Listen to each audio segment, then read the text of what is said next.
Step forward, human. The chamber awaits. Ambassador Theron Jorek didn't flinch. His boots struck the obsidian floor with a rhythmic weight that echoed like a gavel through the ceremonial corridor. Alien guards flanking the entrance stiffened as he passed. Tall, armor-plated figures with bioluminescent eyes that didn't blink. The corridor narrowed as he entered, the ceiling arched and lit by drifting nodes of violet energy. It smelled of sterilized mineral dust and ozone-treated resin, like a place meant to be forgotten the moment you left it. Behind him, his attaché halted without needing to be told. This step, Earth's first full representation before the Galactic Council, was his alone. Jorek's breath was steady, each inhale measured like a man walking a noose's path but determined not to trip. He had studied every custom, memorized every ancient code, and trained his body to stand tall even under 3 times standard gravity. The chamber they were leading him to had no seats for humans. Only one stone pedestal at its center, raised, narrow, isolating. He had already been warned not to speak unless granted license. That was expected. But the subtle difference in how the guards looked at him now, less curiosity, more cold appraisal, put his instincts on edge. He stepped into the council hall. The temperature dropped. Light inside the chamber wasn't emitted. It drifted. Wisps of blue-white energy undulated beneath the floor, coalescing around the massive thrones carved into the ringed architecture above. 12 platforms. 12 species. Each leader perched, like a deity atop a spire, their forms silhouetted by cascading threads of light from the vault above. The only sound was the crunch of Jorek's boots on the stone-like surface beneath him, coated in a glassy sheen that shimmered with embedded circuitry. A disembodied chime reverberated through the chamber. The Arlax delegate, an elongated being with layered skin that shifted like liquid bark, raised 2 fingers. You stand before the Council of Permanence. You were summoned. You arrived. Declare your name and your allegiance. Jorek straightened his spine. Theron Jorek, appointed envoy of Earth's Unified Assembly. I come in the spirit of cooperative exchange. Whispers, a dozen languages layered like an orchestra tuning before a storm, swept through the chamber. A pause, then a deeper voice, amplified without echo. Do you kneel before the unity oath? The speaker leaned forward. Zarnik's core, the enforcer for the council. His body was sharp-angled, 4-limbed, eyes like calcified glass. His crest flared in slow pulses, reading Jorek's micro-expressions with quiet hunger. Jorek didn't move. There is no clause in the invitation. That mandates subjugation, he said evenly. The oath is not subjugation, Kor replied. It is ritual, tradition. Jorek let silence stretch between them. Not as defiance, but as weight. I represent a people whose history has been carved not by dominion, he said carefully, but by survival. Earth kneels only to principle, not protocol. Kor's crest froze, then folded inward. The refusal is registered. A second chime struck, lower, sharper. The platform beneath Jorek hissed. Seams split around its edge. Circular glyphs ignited beneath his feet, forming rings of green and orange, light. Energy fields rose, thin as thread, deadly as blades. Jorek's gaze flicked to the perimeter, where 2 sentries had entered. They didn't approach. They didn't need to. He looked up, not at Kor, but at all 12 seats. His hands never rose. His face never changed. Are you doing this to prove your unity? He asked, voice even. Or to bury your fear? Kor's response was a single motion. One clawed digit touched the console embedded into his throne arm. The platform flashed, then white. A bloom of searing brilliance swallowed the center of the hall. When it cleared, nothing remained atop the pedestal. Not a shoe, not an echo. Silence, followed. Not the silence of contemplation, the silence of calculated indifference. Within a council chamber 3 levels below, Earth's observational delegates had frozen. The live relay from Jorek's platform had cut mid-sentence, replaced by a flicker of static, then a council insignia with the words, "Ceremonial Transition," complete displayed across a crystalline interface. In Earth's lunar orbital hub, the laser grid display blinked once, then again. The technician monitoring the uplink turned slowly to his superior. "We've lost the ambassador's beacon. No retrieval sequence initiated. His ID has been removed from council records." Commander Ren Volik, liaison to Earth's outer diplomatic corps, stared at the display without blinking. He didn't speak. He didn't breathe. Then he whispered to his comms officer, "Flag this to Black Vault. Full override. Priority Alpha." Back on Earth, Overwatch Command remained, sealed beneath kilometers of reinforced continental shelf. In its core operations dome, under low red operational light, a man stood from the center dais as the final data package streamed across the console. Malric Vaughn. His face looked carved from stone. The officers nearby didn't ask for orders. They didn't speak at all. Jorek's image still lingered on the side display. His last recorded moment, eyes raised, spine straight, hands by his side. Vaughn didn't clench his fists.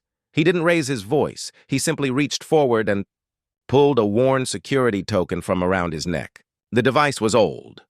Older than the station, older than the fleet. He inserted it into the authorization slot.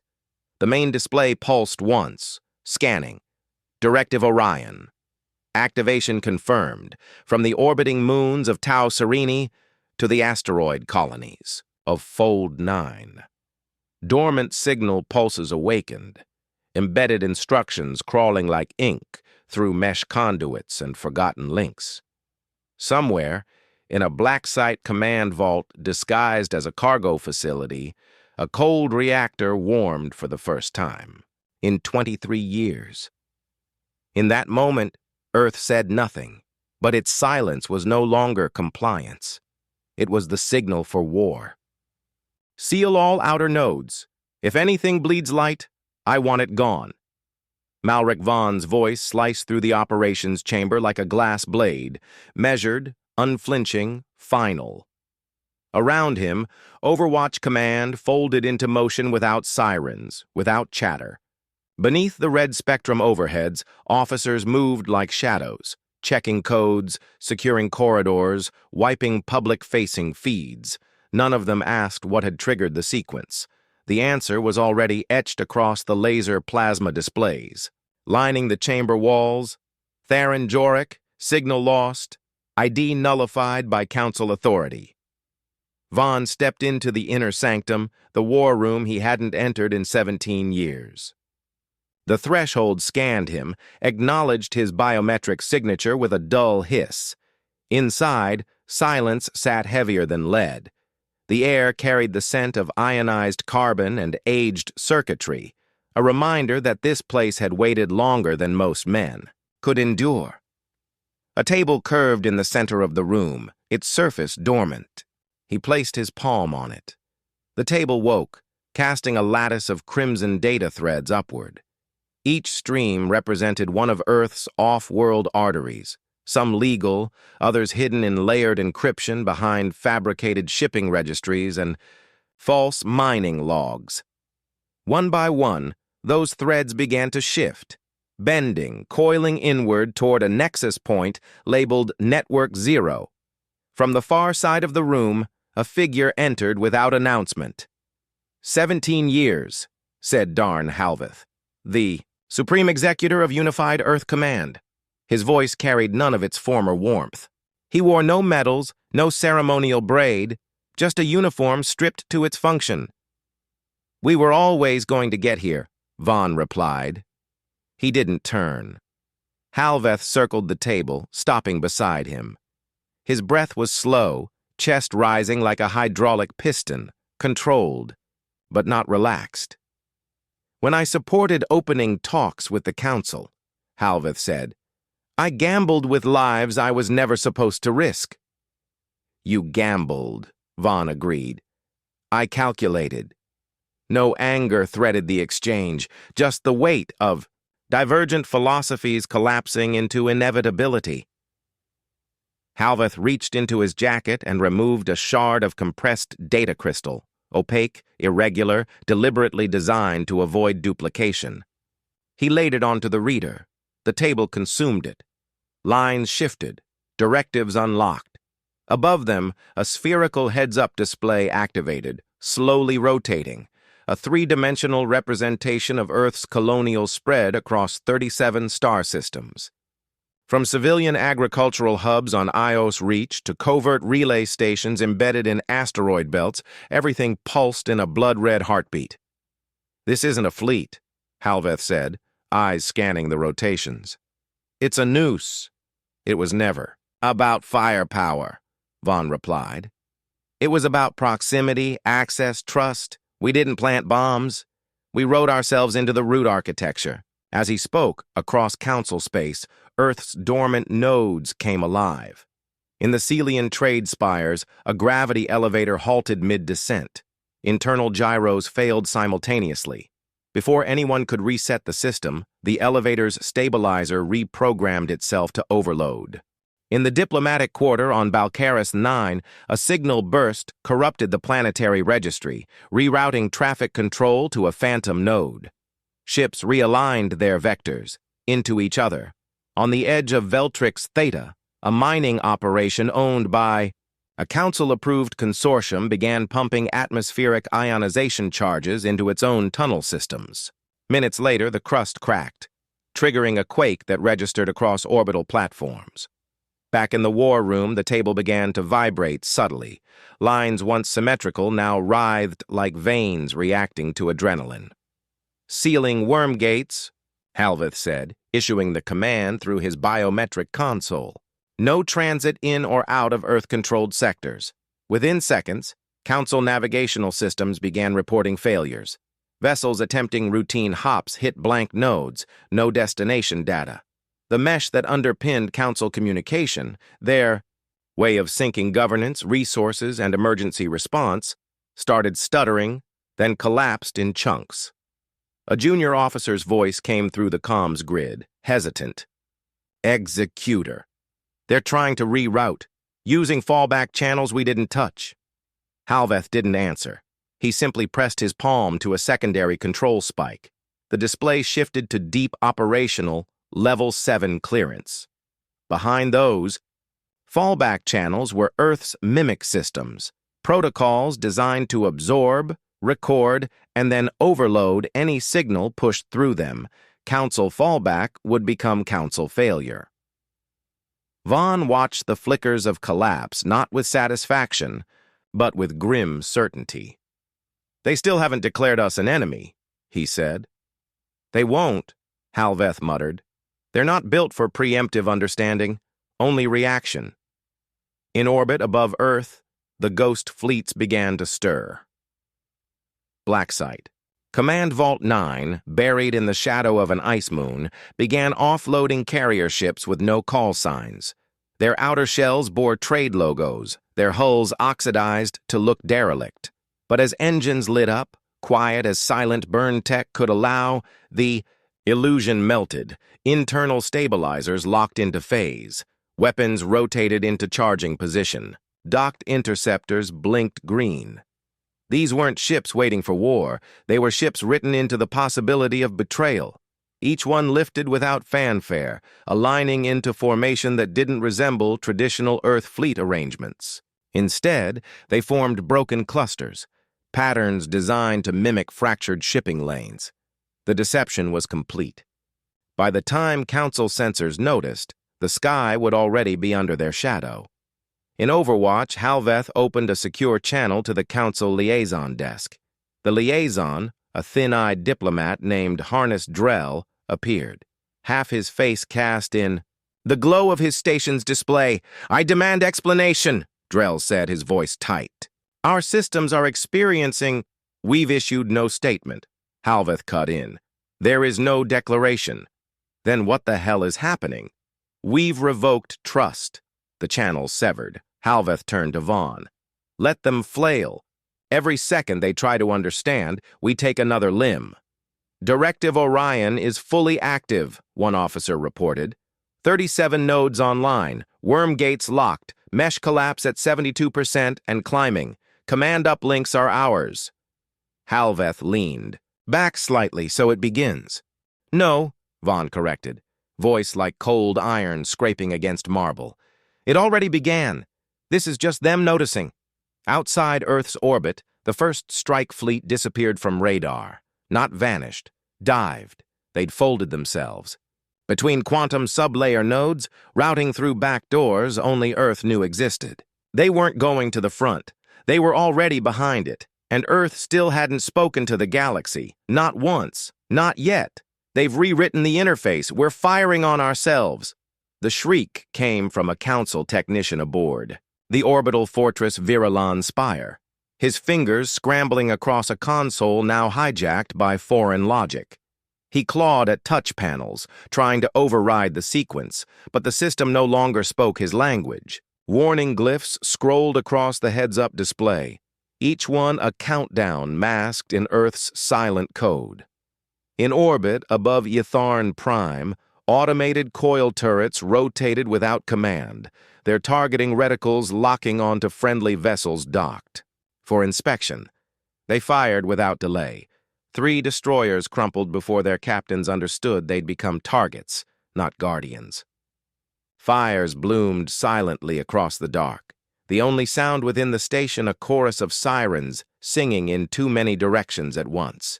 Council systems were unraveling, not with brute force, but internal collapse. On the bridge of the Varix, Dawn, Admiral Sulvesk stared at the laser plasma feed with pupils contracting into slits. A Narlissian by birth, he'd spent 4 centuries commanding regional council fleets, never once doubting the structure that held them. Now that structure was fracturing before him like spidered glass. "What are you seeing?" he asked, his voice scraped raw by disbelief. The reply came from his aide, who had been watching the data logs rotate through corrupted symbols. "We've lost our planetary uplink. Defense grid's locked in reverse fire mode. We can't even access the override layer. Contact the emergency node on Hyler 3. They're offline, sir. No trace, just blank comm static. Then, reroute, find me any line that still answers." The aide didn't move. His mouth parted slightly, then closed again. "They've taken the mesh." Sulvesk's hands curled over the edge of his command railing. "Then we were never at war. We were already conquered." Hundreds of light years away, another council-controlled system fell into quiet failure. On Loredan Minor, water purification towers began cycling chemical mixes in reverse ratios. Within minutes, the river reservoirs turned acidic, melting. Pipelinings and erasing decades of controlled biosphere work. Crops withered not from fire, but from algorithms that thought they were saving them. There were no Earth ships in the sky, no soldiers on the ground, only ghost commands, written long ago by engineers who had smiled and said, "Let us help." In the station dome above Dreenax Set, Fleet Watcher Kavol didn't scream. He merely watched the readout as the Council's emergency fallback comnet went black. Each comm line flicked from yellow to red, then to null. Systems once proud of. Their transparency turned opaque. He tapped the screen. "Are we being jammed?" the senior systems officer replied flatly. "Worse. The jammers are the nodes we built." In Overwatch Command, Vaughn stood before a hemisphere of laser-wired panels, each one pulsing with real-time collapse data. A rotating loop showed systems degrading by percentage: communication, propulsion, navigational mesh, security archives, economic conduits. The most fragile systems fell first. The core ones lasted minutes longer. They were not attacking the Council. They were removing it. "Status of the Caldris spokes?" Vaughn asked without turning. An analyst answered, adjusting the overlay with 2 fingers. "Disruption initiated. Blackout in effect. Civil comms are already mimicking Earth's old false flags. Any distress signals are routed into decoy channels. What about the fleet parked there? Dead in the sky. Engines red hot. But the command cores are empty. We've pulled their teeth. Vaughn exhaled. Not in relief. In acknowledgement. Outside Earth's sovereign space, the first black site. Units initiated Phase 2. From asteroid caverns layered with false ice deposits, cloaked strike carriers emerged in dispersed triangular patterns. Their trajectories had no obvious targets. Each moved as if adrift, lost merchant vessels gliding, without navigation lights. But within their cores, automated kill logic mapped the Council's internal supply chains to the meter. The Ash Vault launched first, its cold rails ejecting a single-pulse drone into the gravity band above Helix 9. The drone didn't explode. It infected. Seconds after entry, every station in the orbital ring around Helix 9 began misreading its orientation. Gravitational anchors inverted. One by one, they dropped, slowly, like glassware nudged off a table. Their descent wasn't violent. It was methodical. Each structure tumbling until its own mass betrayed it. Fires licked out of station seams, blooming orange against the black. Still, Earth said nothing. On Varaxa grid point, the Council's War Codex Assembly scrambled to load predictive models. The main strategists, descendants of species who'd once dissolved rebellions in under a day, shouted over each other in a hall designed for calculation, not panic. They've struck 8 systems in under a cycle. How? They knew our network depth. They anticipated the bridge relays.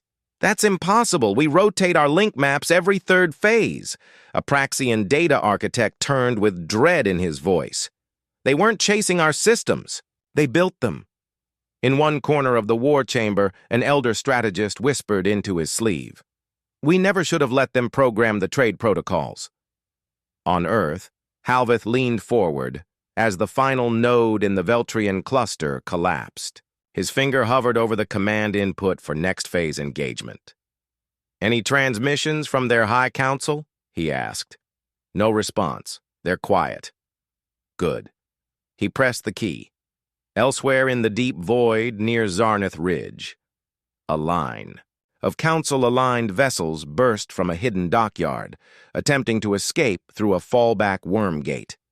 Midway through jump calibration, their navcomp systems reset. Coordinates vanished. The gate flared, then died, mid-cycle. The fleet was gone, not destroyed, just misplaced. Absent from the registry, neither in motion nor at rest.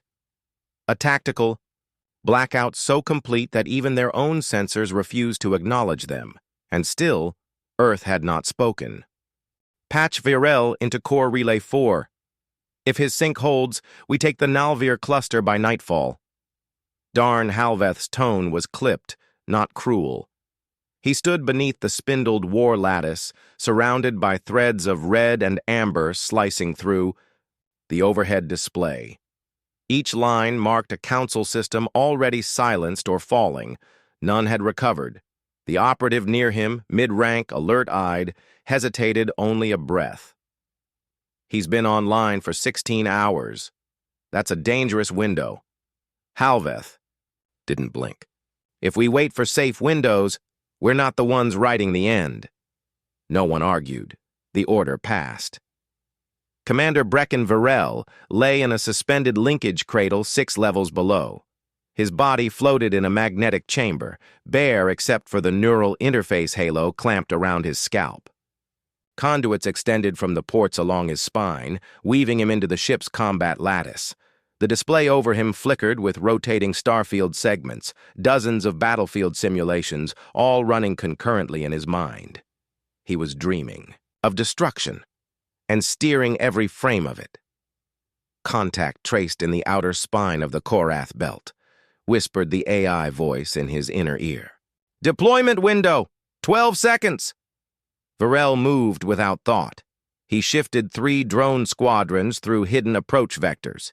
He pre-mapped the enemy's probable defense arc by instinct. and he redirected a kinetic burst into the Council's forward bunker, 2 minutes before their radar reported an intrusion. But the strain was building. A slow vibration pressed into his jaw. His breathing pattern shifted. Static coiled around his internal overlay. He had been in the war too long, and his memories were starting to fracture under its weight. Years earlier, the first fracture hadn't come from pressure.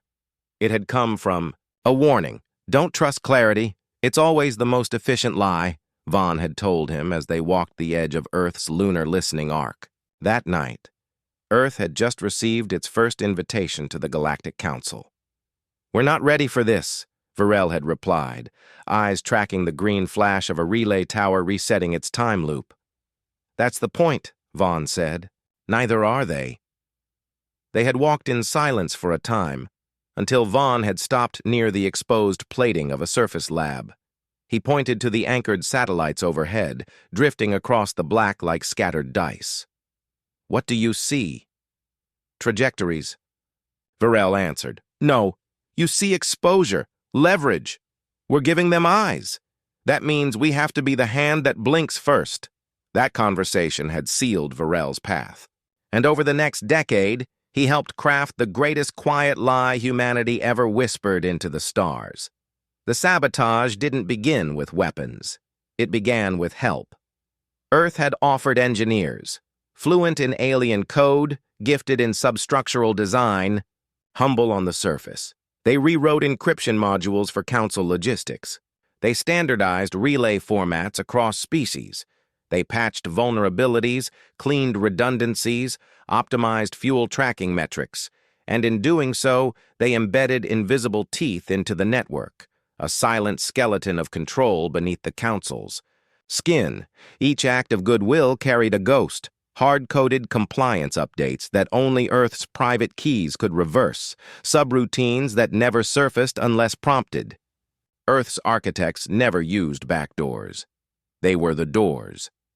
One such architect, a man named Routh Garin, had spent 13 years mapping the command mesh aboard Council relay stations under the guise of interoperability. He had once described it as lacing the heartstrings of an empire with the thread of its own collapse. That quote was framed in Overwatch now, etched in silver under red glass. In the present, Varel's cradle began to shake. The system monitors beeped irregularly, showing compression spikes in his prefrontal processing stream. His body twitched, once, then again. Neural flood rates were hitting threshold. If the sync continued, he'd burn out before his next command, but the strike pattern was already mapped. His mind danced over each node, coordinating 3 black site strike teams across 6 light minutes of tactical depth. The Council didn't see ships. They saw glitches in reality that turned into payload detonations with no source. One by one, enemy cruisers flickered from the tactical maps. No traces, no impact signatures. Just subtraction. In the chamber above, Halveth folded his arms as another officer approached. "He's fading." "I know." "Should we rotate?" "The chain?" Halveth stared at the falling node indicators. His lips moved once. "No." Another memory returned to Varel. This one carried a cold wind through it, like dust on a forgotten stairwell. He was 23, just accepted into Vaughn's prototyping core. They'd handed him a sealed device and told him to install it in the spinal uplink of a friendly cruiser. No questions. He had opened the housing expecting schematics. What he found instead was a coded biological lock, tuned to react, if any. Council-aligned biosignature attempted a system check. He'd realized then they weren't just preparing for espionage. They were laying groundwork for internal immunity. He had installed it without hesitation. "Commander's core temperature climbing," came a voice from the cradle's interface bay. "Spikes at the neural cap." "Pull him?" asked one tech. "Leliar." Other looked up. "If we do, the outer siege arcs fail. We lose momentum in Cernith." Halveth's voice was quiet but filled the room. "Let him choose." They routed the query through the sync. Virel's mind blinked once. Continue. No hesitation. No emotion. Just movement.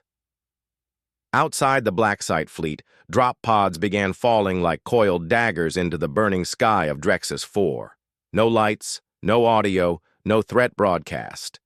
By the time the Council's outer defense grid activated, Virel had already embedded subloop orders into their targeting software. Every planetary cannon turned upward.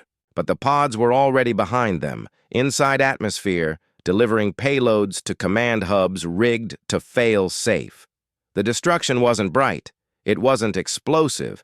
It was surgical, layered, irreversible. Virel's pulse slowed. In the cradle, his eyes fluttered. The overlay faded to gray. His final command linked forward, locking Earth's neural signature into the forward assault path. He had broken the Council's forward strategy line, and his mind would never return.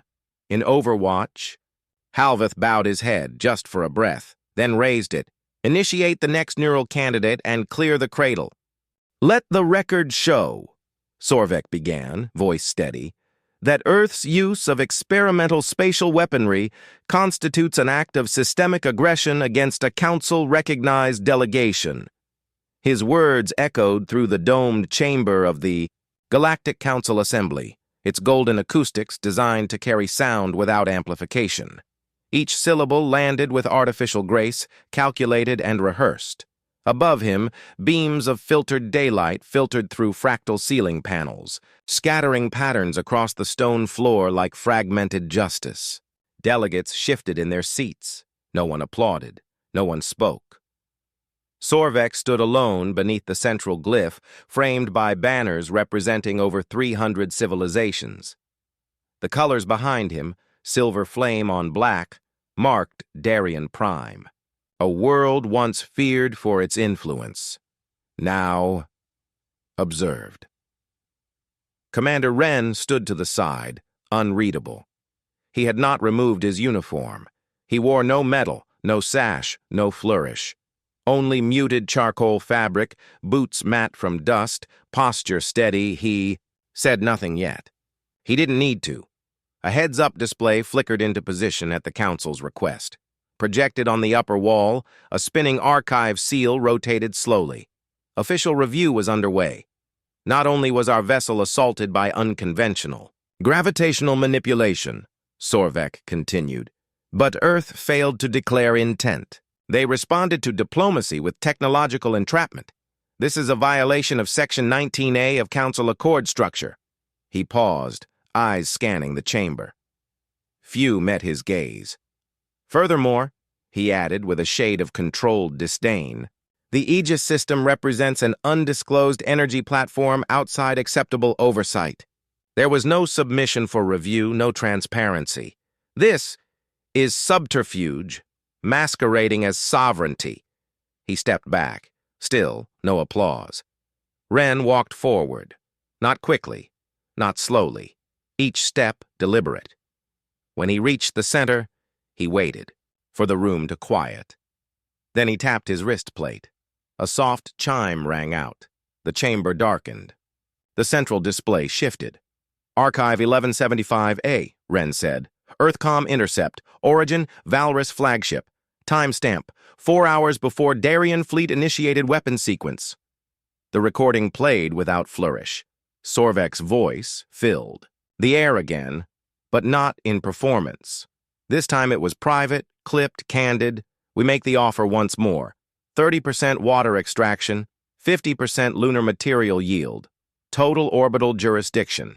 If they decline, we proceed as planned. We'll strip the shell clean. A new voice. Krevon's. What if they resist? They won't.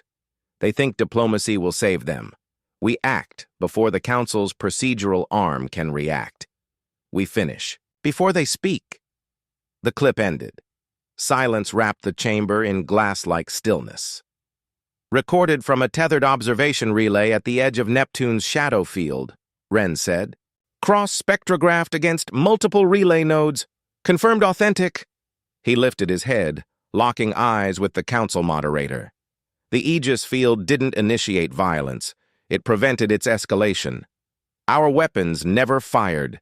Their weapons, however, returned home. Ren turned, gesturing toward the updated plasma display. Diagrams unfolded, angled flight paths, energy arcs traced in gold, spatial folds mapped in blue. The tactical overlay depicted Darian's own volleys folding back into their launch signatures. 4 vessels, 46 disarmed systems, 0 fatalities. Darian's fleet didn't lose because of Earth's aggression. They lost because they assumed we wouldn't learn quickly enough. The room stirred, not with gasps, not with outrage, with realization. Across the chamber, a delegate from Orthus stood. Tall, luminescent, limbs marked with pulsating light veins. She raised her voice without ceremony. "They came to us last year," she said. "Offered security in exchange for mineral corridors. When we declined, our communication satellites were disrupted. Our archival core collapsed. We couldn't prove sabotage." Her voice cracked slightly at the end. She sat back down. Then another stood, and another. 6 in total. They threatened us too. They promised protection, demanded obedience. We were told to remain quiet, to avoid making noise that would reach the council. Each voice came with weight. Then, the final reveal. Ren tapped again. "Council Archive Relay 442. Private Darien comms embedded within their own command lattice. Logged post-departure from Darien Prime." Another audio feed played. Sorvek's voice again, this time darker, angrier, certain. "They want independence. We give them guidelines. If they reject, they learn. We don't need to destroy Earth. We just need them reminded." When the projection ended, the chamber didn't erupt. It sharpened. The council moderator stood slowly. His expression, usually carved from stoic stone, showed something different. Disappointment. "Sorvek of Darien Prime," he began. "Do you deny the recordings?" "I deny their context," Sorvek snapped. "They were not declarations. They were cautionary. Political strategy, nothing more." The moderator turned toward the security wing. "Council enforcement, Section 7 invocation, removal of active delegate." 2 armored officers stepped forward. "No," Sorvek barked. "You can't. I have tenure. Darien is a pillar." "Which is why this matters," the moderator said without raising his tone.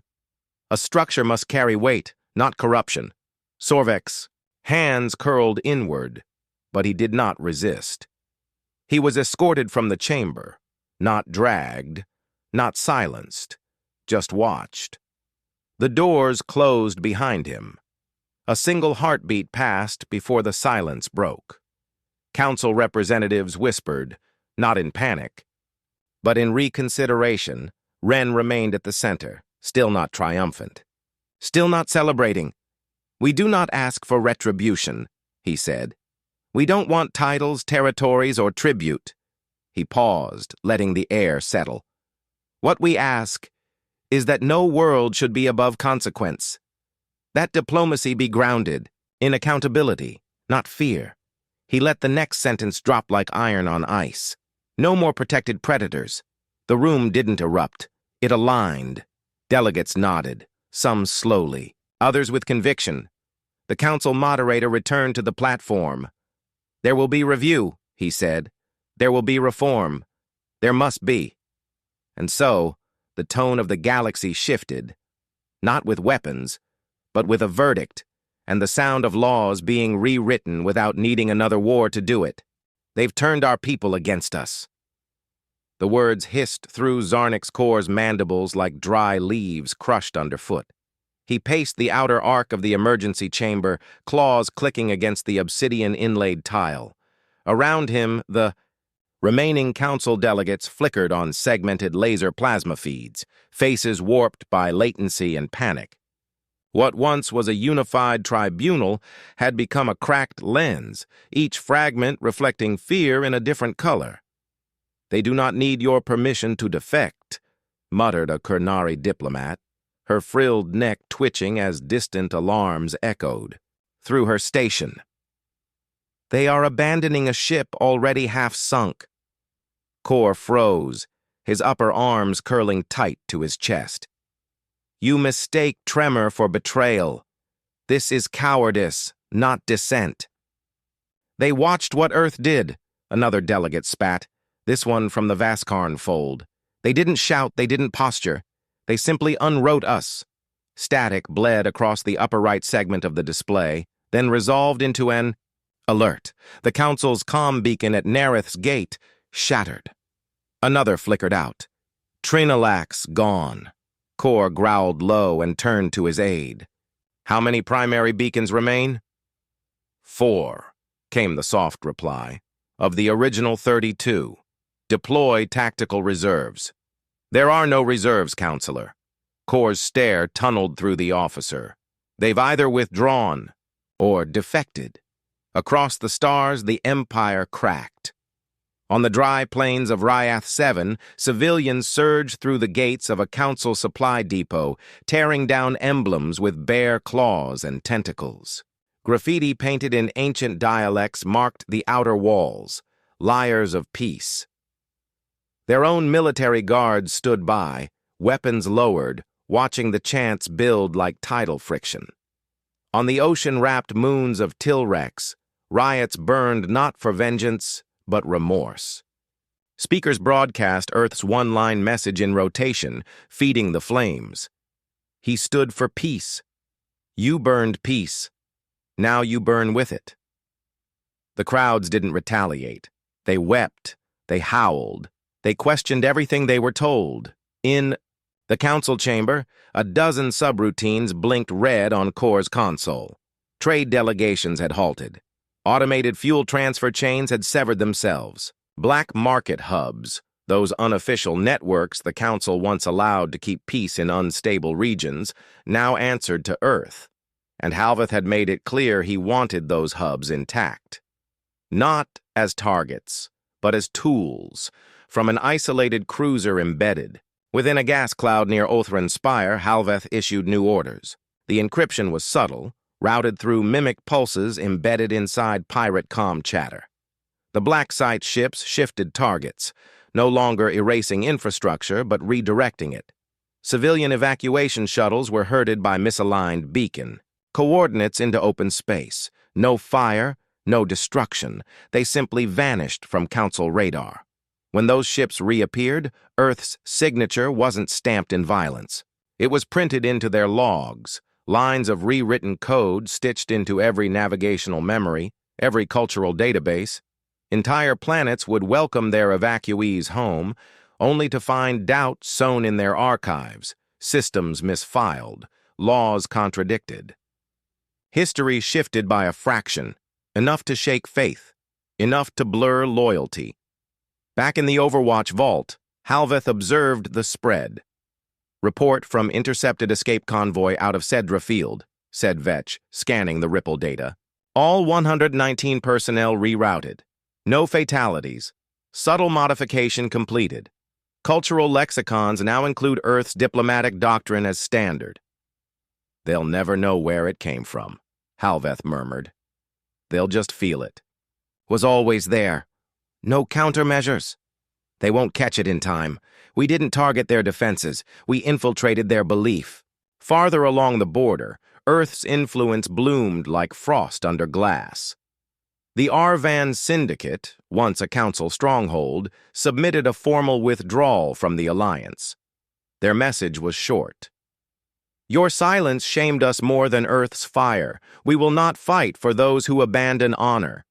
Vaughn, watching from a data tier nested above the command floor, said nothing. He didn't smile. He didn't mourn. He simply watched the council fold inward. Core slammed his fist into the interface table. We still have weapons. We still have fleets. They strike from shadows because they fear direct confrontation. From the upper tier, a hollow voice cut through the uproar. No, Core! They strike from the shadows because they built them. High Strategist Talon, rarely seen, rarely heard, descended into the central forum. You let Earth into our systems. You welcomed their data. You allowed their engineers to map our vulnerabilities because you couldn't see past your own arrogance. Core, world, eyes flaring. They will pay for what they've done. Talon tilted his head. They already have. Core bared his teeth. You're advocating surrender? No, I'm advocating silence, because nothing we say will sound stronger than what they didn't. In the outer reaches, intercepted Council fleets floated, lost in rerouted channels. Some attempted regrouping, only to find navigational grids. Warped, tactical readouts falsified, chain of command logs rewritten, ships still afloat, still armed, but no longer believing.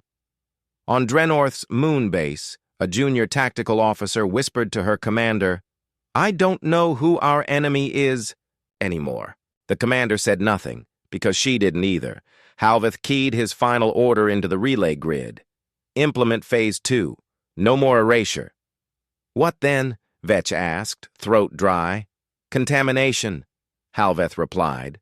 From this moment forward, Earth would not only win systems, it would replace memory with myth, rewrite power with suggestion, and bury identity under 1,000 quiet truths.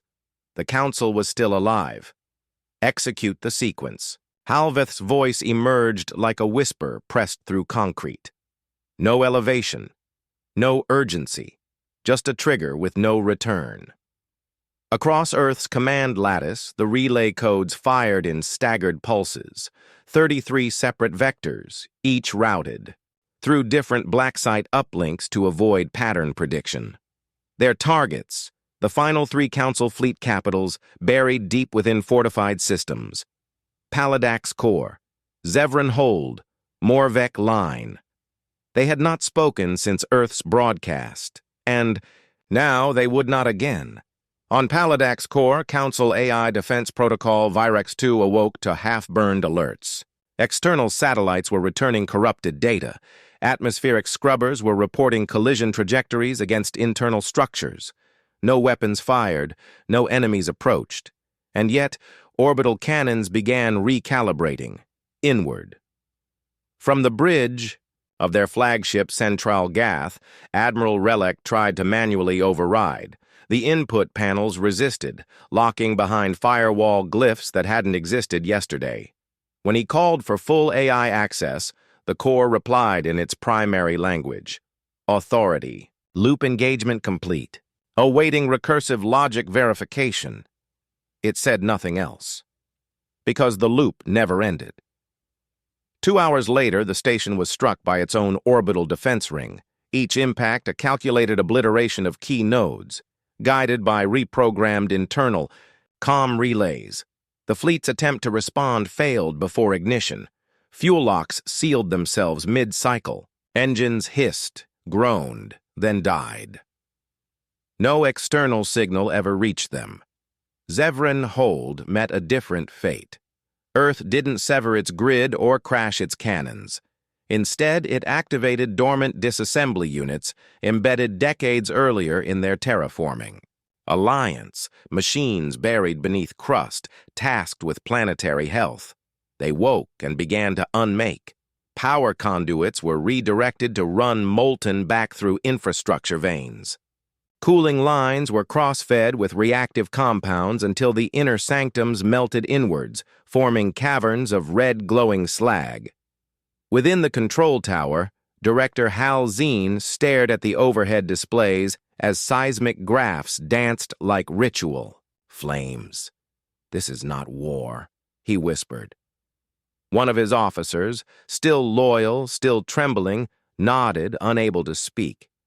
They died watching their own planet dissolve from the inside out. No ship. No soldier. No earthborn voice. Only code that obeyed its creator. On Morvek Line, Earth turned to symbolism. The Council had stationed its oldest archive here, a cathedral-like orbital ring housing every major political doctrine, encoded, treaty, and interspecies conflict resolution model. These data towers stood for centuries, untouched even in prior wars. Earth didn't destroy them. It reversed them. One after another, the data spires lit with blue light and began cycling backward. Centuries of encoded knowledge unraveling frame by frame. History peeled away from the top down. Peace accords deleted. Themselves. Tactical simulations collapsed into zeros. Administrative lineage scrubbed down to absence. It wasn't deletion. It was forgetting. And within the command tower, the lead archivist, a 12-limbed scholar named Survak, watched, helplessly as 1,000 generations of carefully curated knowledge faded from existence. "Nothing is left," he said, his voice breaking across every tongue his species knew. Earth had not silenced the Council. It had emptied its reflection. At Overwatch, Halveth stood with arms behind his back, watching the command sphere process the sweep. Each fallen system pulsed gray now, not red, not destroyed, erased, no fire, no debris field, just the absence of memory. Commander Vetch approached slowly. "The last defense fleet has gone dark." "They retreat?" "No," Vetch said, uncertain. "They drift." Halveth raised an eyebrow. "Coordinates." "They launched without targeting data. Navigation wiped mid-jump. Their drives are active, but the systems can't anchor location." Halveth processed in silence. "They are now an army with no enemy," he said at last. "No orders, no map, no identity." He gestured to the display. "Mark them as lost. They're no longer combatants." The final feed in the command dome dimmed, rendering the galaxy as Earth now saw it, without threat. Vaughn entered just as the overlay settled. "That's the last of them?" "Yes," Halveth replied. "No trace. Nothing traceable." They stood beneath the lights, listening not to alarms or victory cries, but the hush of a war that never needed a second sentence. "This wasn't just tactical," Vaughn said. "No," Halveth agreed. "It was anatomical. We dissected belief." "No human deaths?" "None," Halveth confirmed. "Then we've ended them without violence." Halveth finally looked at him. "We ended them without acknowledgement, in orbit above abandoned. Council sectors, black site ships maintained position, not for combat, but as watchmen. Their presence didn't threaten. It reminded, below, former Council worlds, some already beginning to fracture further, sent out quiet pulses to Earth. Not surrenders, not apologies, requests for memory restoration, and Halveth sent nothing back. "Incoming signal from Core," said the comms officer, glancing up from his interface, the lines of fatigue etched across his jaw. "Low band, last line frequency, encrypted fallback, barely holding together." Darn Halveth didn't turn toward the display. His eyes were fixed on the empty grid above the command chamber, once filled with Council-linked territories, now hollowed out like a skeleton map where bones had been picked clean and left under moonlight. "Patchett," said Vaughn, arms crossed, behind him. "Let's hear his final posture." A quadrant of the heads-up array sparked to life, flickering through interference. Zarnik's Core's face emerged from the blur, tired, bruised, armor cracked down one shoulder. Behind him, an alien command room smoldered quietly, ceiling tiles half melted, light strobing through collapsed beams. His voice came through jagged. "You had no right, no cause. This was overreach. It was genocide through silence." He paused, choking on what might have been blood or just rage. "We were trying to protect stability." Core leaned forward. His gaze shook but did not fall. "This isn't justice. It's what you accuse us of becoming." Halveth still said nothing. Core's signal frayed, tearing sideways across the laser plasma pane. Static swallowed half his face. "You'll come for more," he spat. "You'll taste power. And like every species before you, you'll—" The feed cracked like dry glass and died. The quadrant blinked dark. Vaughn stepped forward, voice a low rasp. "That's enough," he said. "Leave the ashes to history." The officers around them, human, silent, steady, said nothing. No applause followed, no declaration echoed through. The chamber. There were no medals pinned, no victory speeches crafted, only commands. "Order the fleets to stand down," Vaughn said. "No garrisons, no governors. Pull back everything." Halveth finally moved. He tapped a node on the command console, syncing with Earth's remaining orbital presence. The black site units, still anchored in silent orbit over the remains of Council sectors, received the recall. Each one folded back on its internal drive, engines shifting into low-glow drift. One by one, their signals winked off. No trail, no beacon, no parting flare. They vanished into the dark between roots, hidden again beneath manufactured silence. Earth was retracting, and with its withdrawal, a message clearer than war emerged. "We don't want your thrones, just your fear of repeating the mistake." Across fractured systems, former Council species watched in stunned stillness. No occupation followed, no emissaries arrived. Council relay stations, stripped of control, were left untouched. Whole armories sat open, unguarded, obsolete in the face of logic that no longer acknowledged their purpose. The myth spread fast, not from Earth's mouth but through whispers. They don't conquer, they calculate. On the far edge of the rim belt, an Arvan merchant handed a scarred tablet to her apprentice. The text inside wasn't from Earth, but the formatting, the rhythm, the punctuation, human signatures wrapped in ghost code. It told of the day peace was burned. It told of a diplomat who didn't kneel. It told of a silence so absolute that entire fleets chose drifting over resistance. It became a legend, not spoken in fear, but in warning. Back on Earth, in the highest observation ring above Overwatch, Command, Vaughn stood before a wide glass viewport overlooking the orbital drop. The curve of Earth, half-shadowed, spun below, calm, untouched by the war that had ended without ever touching home soil. Halveth joined him, hands clasped, face unreadable. "They'll rebuild," Vaughn said. "Let them," Halveth replied. "They'll ask why we didn't take more. We never needed more." Silence passed between them, not hollow, not awkward, just final.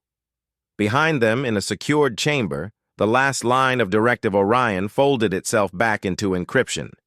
It didn't delete. It waited, beneath synthetic shielding, beneath layers of misleading code. A failsafe, not a crown. No one on Earth celebrated. Children weren't taught of victories. They were taught of a man named Theron Jorek, who stood still while 12 powers watched him die without speaking. And how Earth, in return, also spoke once. Just once. Outside the orbit of Veltrax, the Warden's Echo, one of the last Black Site cruisers still in drift mode, received its final command: return to silence. It acknowledged. Engines blinked once, then darkened. Like the others, it slid backward through the blind corridors of space, past old Council tracking arrays now cold and blind. No trace remained. The galaxy turned. On a refugee world once aligned with the Council, a child looked up from a handheld relay. The phrase blinked across the cracked display, etched in white against black. Humanity never wanted to rule the galaxy, just to show what happens when you burn peace. No one could trace who sent it. No one ever would, because Earth had closed the book and left no title on the cover.